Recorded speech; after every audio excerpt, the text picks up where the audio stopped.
Sarah's Oil, some movie by some Christian production company being released on Amazon, is a movie I came across through a YouTube ad. And I was compelled to watch the trailer because it stars some 11-year-old girl back in the early 1900s, apparently, based on a feeling, was able to discover that she had oil on her land. And somehow, at 11 years old, was able to confront oilmen that was seeking to take the oil from her land, and the know-how to recruit white allies to help her secure the oil on her land. Such a ridiculous story. Had to look up the validity of it.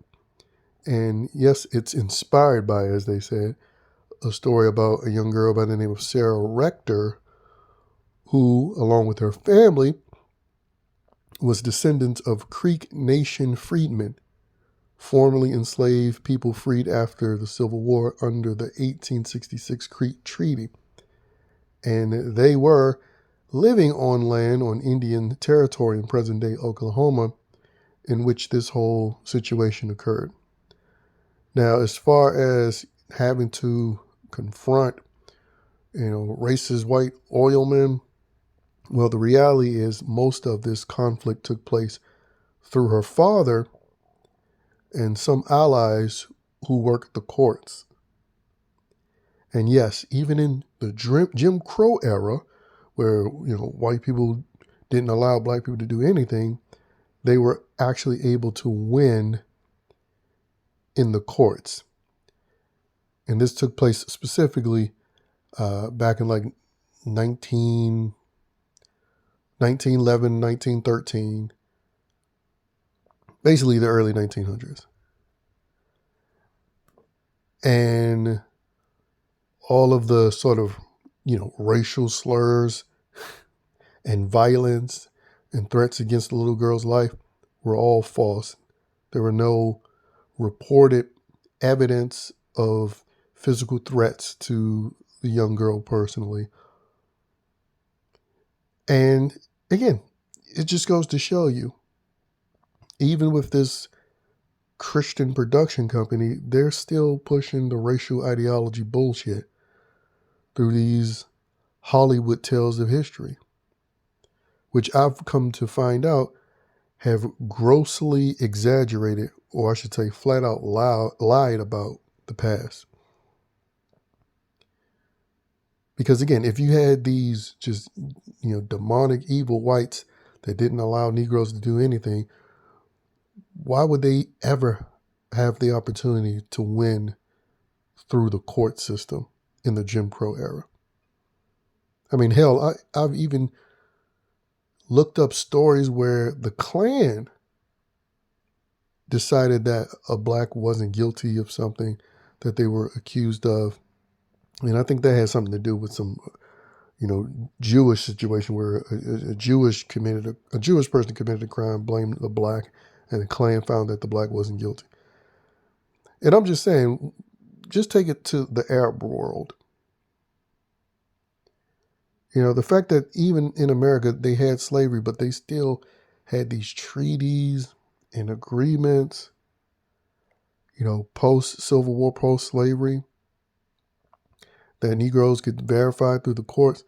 Whereas in the Arab world, where a lot of celebrities want to praise now with the whole Palestine and Saudi Arabia situation, when they conquered the people, they conquered them. They didn't give them opportunities to have some sort of treaties or deals. When they conquer people, they just absolutely conquer them. And there's no apologizing for it either. So it just shows you the immense amount of privilege that it even is to be defeated by a European enemy, because they give you all of these, sort of post, even in defeat, post, settlements or deals and agreements. Whereas if you're defeated by an Arab nation, you don't get no deals, especially if you're talking about during this time, the early 1900s. But it's like they always have to go out of their way to exaggerate things. But it's just another opportunity to do another girl boss film, this time with an 11-year-old girl.